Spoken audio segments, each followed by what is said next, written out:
तू कौन है? ब्राह्मण की भांति वेशभूषा को धारण करने वाला? तुझे देख करके लगता नहीं तू ब्राह्मण है। ब्राह्मण का तो नियम है, भोजन ग्रहण करने के पहले गौग्रास निकालता है। तू गौ को यातना देने वाला, तू कौन हो सकता है? कहा कि मैं कलयुग हूं। चतुर्युगी संसार के अंदर जब सतयुग चला जाता है तो त्रेता आ जाता है, त्रेता चला जाता है तो द्वापर आ जाता है, और द्वापर जब जाता है तो कलयुग आ जाता है। आज मेरा समय आया, मैं कलयुग हूं। विचार किया कि अच्छा, मेरे पूर्वज भी कहने लगे थे कि कलयुग आने वाला है, इसलिए हमें परम गति को प्राप्त करना है। यदुवंश का संहार भी इसलिए हुआ था कि कलयुग आने वाला है। इस कलयुग का भय इतना है।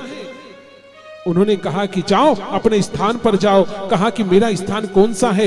मैं तो नया नया आया हूं, आप चक्रवर्ती सम्राट हैं, मुझे ही स्थान दे दीजिए। कहा ठीक है। और ये बेल कौन है? कहने लगे ये बेल चतुर्युगी है, ये धर्म है। और धर्म के जो 4 अंग होते हैं, दान, तप, दया और ज्ञान, इनमें से अब मात्र दान रह गया है, तप चला गया है, ज्ञान चला गया है, अब और कुछ रहा नहीं है। क्रोधित होकर के कहा कि जाओ दुष्ट अपने स्थान पर, मुझे स्थान आप दीजिए। कौन सा मेरा स्थान है? अच्छा ठीक है, जहां पर द्युत क्रीड़ा होगी, जहां पर जुआ सट्टा खेला जाएगा, वहां पर द्युत क्रीड़ा में तुम सदैव विराजमान रहोगे। कहा कि जैसी आपकी आज्ञा।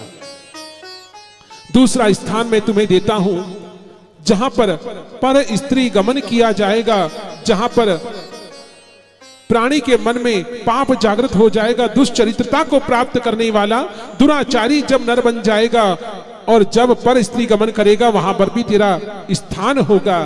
तीसरा भाव कौन सा है? तीसरा भाव अब दिया है, स्थान दिया है, जहां पर मदिरा का पान किया जाएगा।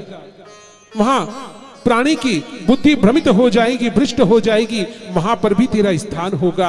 अब चौथा स्थान देने के लिए कहने लगे कि चौथा स्थान तुम्हारा होगा जहां पर स्वर्ण होगा। स्वर्ण भी तुम्हें स्थान के रूप में दिया जाता है, पर स्वर्ण कौन सा? सोना कौन सा? कि जब भाई भाई से छीनने के लिए, उसका धन हड़पने के लिए, जब पापा तुर होकर के किसी धन को स्वयं का बना लेता है, दूसरे के भाग को स्वयं छीन लेता है, वह सोना सदैव अपने गले को श्रृंगारित करने के लिए नहीं, अपने गले को काटने के लिए एक फंदे की भांति बन जाता है। और जब पाप का घड़ा भर जाता है, तब भगवान परमात्मा एक कंकर की मार से ही उस पाप के घड़े को फोड़ दिया करते हैं। संत लोगों को भी भय लगता है। किस चीज का भय लगता है? कि कभी हमसे पाप नहीं हो जाए। हमें भी विचार करना चाहिए। मृत्युलोक में रह करके सतयुगी कैसे बन सकते हैं? सत्यलोक में विराजमान रहने वाले हम परमात्मा कैसे बन सकते हैं? उसके लिए हमें 3 बातों का ध्यान रखना चाहिए। कौन कौन सी बातों का? प्रातः काल जब जागते हैं तो एक संकल्प लेना चाहिए, आज दिन भर में मैं किसी का अपमान तिरस्कार नहीं करूंगा और किसी का मन नहीं दुखाऊंगा। और जब रात्रि को सोने के लिए आते हैं अपन उसी बिछावन पर, तब हमें समीक्षा करना चाहिए कि आज हमने कितने अच्छे कर्म किए, कितने बुरे कर्म किए हैं। ये समीक्षा हुई।